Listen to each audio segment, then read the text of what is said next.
नमस्कार, आप देख रहे हैं देश दुनिया का हाल। मैं हूं Pooja. Kaira institute of medical sciences TIMS Gida Gorakhpur में विश्व फार्मासिस्ट दिवस के अवसर पर भव्य कार्यक्रम का आयोजन किया गया। इस अवसर पर संस्थान के सचिव शोएब अहमद ने मुख्य अतिथि के रूप में उपस्थित होकर फीता काटकर कार्यक्रम का शुभारंभ किया। कार्यक्रम में रंगोली प्रतियोगिता और model presentation, plantation drive, blood donation camp का आयोजन किया गया। आयोजन में छात्रों के साथ शिक्षकों ने भी बढ़ चढ़कर रक्तदान में हिस्सेदारी ली। इस अवसर पर मुख्य अतिथि शोएब अहमद ने छात्रों को संबोधित करते हुए कहा कि फार्मासिस्टों की भूमिका स्वास्थ्य सेवाओं में बहुत ही महत्वपूर्ण है। उन्होंने छात्रों से अपने कार्यों में उत्कृष्टता प्राप्त करने के लिए प्रेरित किया और छात्रों द्वारा बनाए गए विभिन्न मॉडलों की प्रशंसा की। कायरा इंस्टीट्यूट ऑफ मेडिकल साइंसेस, आज हम लोग टिम्स गीडा में 25 सितंबर को फार्मेसी डे मना रहे हैं और हर साल जो है ये फार्मासिस्ट के लिए सबसे बड़ा दिन होता है। इस साल की थीम जो है वो है थिंक हेल्थ थिंक फार्मासिस्ट के ऊपर है। फार्मेसी हमारे मुल्क में अभी उतना लोग अवेयर नहीं हो पाए हैं, जबकि अदर्स मुल्क में डॉक्टर जो है वो डायग्नोज करता है। डॉक्टर जो है डायग्नोज करके आगे अपना जो उसका पेपर जो होता है वो मेडिकल स्टोर या फार्मासिस्ट को भेजता है। फार्मासिस्ट उसकी दवा रिकमेंड करता है कि कैसे खाना है, किस तरीके से खाना है, किस कम्बिनेशन से खाना है। एक बड़ा अहम रोल है फार्मासिस्ट का हमारे लाइफ में। स्वस्थ तन में ही स्वस्थ मन बसता है, ये हम लोग की एक अपनी टैगलाइन है। आज जो हम लोग टीम्स में इकट्ठा हुए हैं, हमेशा हम लोग ब्लड डोनेशन कैंप करते हैं। आपने बाहर देखा होगा एक ब्लड डोनेशन कैंप हम लोगों ने ऑर्गेनाइज किया है, जिसमें हमारे सारे कॉलेज के बच्चे बहुत चढ़ हिस्सा लेते हैं, स्टाफ उसमें हिस्सा लेता है। हम सब लोग अपना ब्लड डोनेट करते हैं।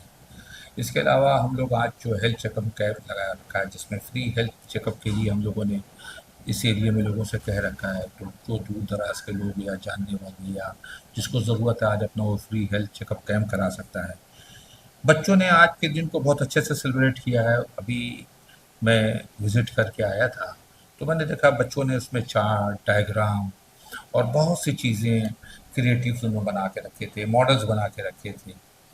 लड़कियों ने बहुत चढ़कर हिस्सा लिया, कुछ ने रंगोलीज बनाई हैं जो फार्मेसी से रिलेटेड हैं, इंडिकेट करती हैं, कुछ ने मेहंदी बनाई है फार्मेसी की तर्ज में। और सबकी वीडियो और फोटोग्राफ आपको मिल जाएंगी। और इन सब को करने के लिए हम अपने सारे बच्चों को बहुत सी शुभकामना देते हैं। हमारे प्रिंसिपल डॉक्टर राहुल मिश्रा और उनकी टीम जो इसमें लगी थी रात दिन करके, उन्होंने बच्चों को मोटिवेट किया कि आज के दिन को एक यादगार दिन बनाया जाए। इस अवसर पर जिला चिकित्सालय ब्लड बैंक के डॉक्टर जेपी सिंह को शॉल और मोमेंटो देकर सम्मानित भी किया गया। गोरखपुर देवरिया 4 लेन पर स्थित चौरी चौरा कस्बे में स्कूटी सवार युवक को तेज रफ्तार कार ने जोरदार टक्कर मार दी। टक्कर से युवक कई फीट दूर जाकर गिरा। युवक की पहचान मुंडेरा बाजार के रहने वाले नकुल चौरसिया के रूप में हुई है। गंभीर रूप से घायल नकुल को प्राथमिक उपचार के बाद डॉक्टरों ने हायर सेंटर लखनऊ रेफर कर दिया। इस घटना में कार में सवार 4 लोगों की जान एयरबैग खुलने की वजह से बच गई। इस हादसे की पूरी घटना पास की दुकान में लगे सीसीटीवी कैमरे में कैद हो गई। हादसे के दौरान कार का नंबर प्लेट घटना स्थान पर ही गिर गया, जिससे पुलिस ने कार सवारों की पहचान कर ली है। चौरी चौरा थाने की पुलिस ने मौके पर पहुंचकर क्षतिग्रस्त वाहनों को कब्जे में ले लिया है। घटना के संबंध में पुलिस अधीक्षक उत्तरी जितेंद्र कुमार श्रीवास्तव ने बताया कि गंभीर रूप से घायल युवक का इलाज लखनऊ के एक निजी अस्पताल में चल रहा है। वहीं घटना के संबंध में जांच की जा रही है। थाना चौरी चौरा में बीते रात्रि एक तेज रफ्तार कार ने एक बाइक सवार को टक्कर मार दी थी, जिसको गंभीर हालत में हॉस्पिटलाइज किया गया। उसकी स्थिति को और डेंजरस देखते हुए डॉक्टर ने उसको रेफर किया। वर्तमान में लड़का लखनऊ में उपचार ले रहा है, स्थिति उसकी गंभीर है। गाड़ी की शिनाख्त हो गई है और गाड़ी की शिनाख्त के आधार पर ड्राइवर मालिक विरुद्ध कार्रवाई की जा रही है। सर, कहाँ की गाड़ी थी, कुछ जानकारी? ये गोरखपुर की लोकल गाड़ी थी, इसकी पूरी जानकारी प्राप्त हो गई है। बैंक रोड स्थित पंजाब नेशनल बैंक की शाखा में अजगर निकलने से हड़कंप मच गया। बैंक के पिछले हिस्से में स्थित स्टोर रूम में साफ सफाई के दौरान कर्मचारियों को अजगर दिखाई दिया, जिसकी तत्काल सूचना संबंधित अधिकारियों को दी गई। अधिकारियों ने पुलिस और वन विभाग की टीम को सूचना दी। घंटों मशक्कत के बाद वन विभाग की टीम ने अजगर को पकड़ने में सफलता पाई। स्थानीय लोगों ने बताया कि पहले भी अजगर को देखा गया था और तब भी वन विभाग की टीम को सूचना दी गई थी, लेकिन काफी खोजबीन के बाद अजगर नहीं मिला था। बैंक के पिछले हिस्से में झाड़ झंगाड़ और कूड़े के ढेर के बीच ये 7 से 8 फीट लंबा अजगर शहर के रिहायशी इलाके के बीचों बीच पाए जाने के बाद से लोगों में दहशत का माहौल है। प्रत्यक्षदर्शियों ने बताया कि बैंक की बिल्डिंग काफी पुरानी है और पिछले हिस्से में झाड़ झंगाड़ होने की वजह से इस तरह के जीव जंतु पहले भी दिखाई दिए हैं।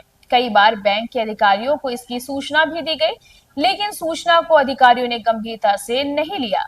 इसी का परिणाम है कि इतना विशालकाय अजगर बैंक परिसर से वन विभाग की टीम ने रेस्क्यू किया है। तो हमने आया, बस अंदर थोड़ा सा गए, टहलने देख रहे हैं, सफैया हो रहा था, तो हमने देखा कि अजगर बैठा हुआ है। तो फिर वहाँ से तुरंत जो है अंदर हमने गया, तो ये पब्लिक से सूचित किया। फिर उसके उनसे कहा कि तुरंत जो है वन विभाग को बुलाया जाए और स्टाफ को बताइए। फिर हम बाहर निकल आए। फिर उसके बाद जो है अपना वो 112 सिपाही भी आ गए, फिर वन विभाग वाले भी आ गए। फिर उसके बाद जो है अपना वही लोग जो है अपना पकड़ वकड़ कर जो है। कहाँ पे निकला, कौन सी जगह? ये तो ऐसी जगह है अंदर, पंजाब नेशनल बैंक है, तो ये बगल में जो है पूरा खंडहर है, तो यही सफाई हो रहा था, तो इसी में जो है निकला। और उसके बाद जो है अपना स्केचर से पकड़ करके वन विभाग वाले ले गए।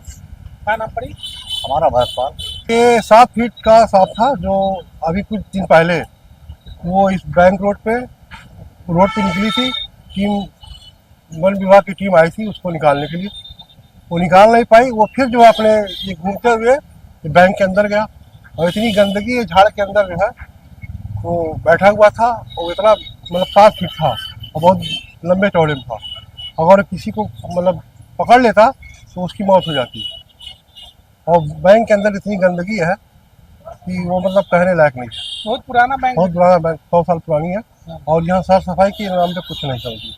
जनपद हापुड़ में एक बेहद ही चौंकाने वाला मामला सामने आया है, जहां एक युवक के पेट से टूथब्रश व स्टील की चम्मच भारी संख्या में ऑपरेशन के बाद पेट से निकाली गई है। बुलंदशहर का रहने वाला 40 वर्षीय सचिन युवक नशे का आदी था, जिसको उसके परिजनों ने नशा मुक्ति केंद्र नशा छुड़ाने के लिए भेज दिया था, जिससे गुस्साए युवक ने नशा मुक्ति केंद्र में स्टील की चम्मच तथा टूथब्रश खाना शुरू कर दिया। युवक की हालत बिगड़ने पर उसके परिजन उसको हापुड़ के एक निजी अस्पताल में इलाज के लिए भर्ती कराएं। इसके बाद डॉक्टरों द्वारा जांच कराई गई तो पेट में भारी मात्रा में मेटेलिक दिखाई दी, जिसके बाद युवक के पेट से 29 स्टील की चम्मच और 19 टूथब्रश निकाले गए। निजी हॉस्पिटल के चिकित्सक व सर्जन डॉक्टर श्याम कुमार ने बताया कि नशा मुक्ति केंद्र में युवक स्टील की चम्मच तथा टूथब्रश खाया करता था। जांच के बाद ऑपरेशन किया गया। जी, ये जो पेशेंट है हमारा, ये करीब 1 हफ्ता पहले मेरे पास आया था और थोड़ा सा ये साइकोलॉजिकली डिस्टर्ब रहा है। जब ये डी एडिक्शन सेंटर में इसके घर वालों ने इसको भेजा, तो वहां इसकी जो हिस्ट्री थी कि ये चम्मच और टूथब्रश को खाता था, ऐसी हिस्ट्री इनके गार्जियंस ने मेरे को दी। तो हम लोगों ने एक्सरे कराया, सीटी स्कैन कराया और जो बाकी जांचें कराई, और उसमें एक्चुअली जो हम लोगों ने पाया वो भी हमारी उम्मीद से ऊपर की बात थी कि बहुत सारी जो फॉरेन बॉडीज हैं, जो मेटेलिक और प्लास्टिक की प्रतीत हो रही थी, कि वो इसके स्टमक के अंदर लॉज थी। 1.5 साल पहले एक गांव की भौगोलिक सीमा और चंद हजार रुपयों की आमदनी तक सिमटी कौशल्या देवी की किस्मत सीएम योगी के विजन से चमक गई है। श्री बाबा गोरखनाथ कृपा मिल्क प्रोड्यूसर ऑर्गेनाइजेशन एमपीओ, इस एमपीओ से जुड़कर पशुपालक कौशल्या देवी ने महज 1.5 साल में करीब 14 लाख रुपए की आमदनी अर्जित कर आत्मनिर्भरता की नई इबारत लिख डाली है।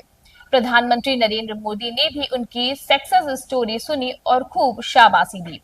ग्रेटर नोएडा में आयोजित यूपी इंटरनेशनल ट्रेड शो में आत्मनिर्भरता की नई कहानी लिखने वाली जिन महिलाओं को प्रधानमंत्री नरेंद्र मोदी से मुलाकात करने और उनसे अपनी सफलता की दास्तां सुनाने का अवसर मिला, उनमें गोरखपुर के चौरी चौरा तहसील क्षेत्र की पशुपालक कौशल्या देवी भी शामिल रही।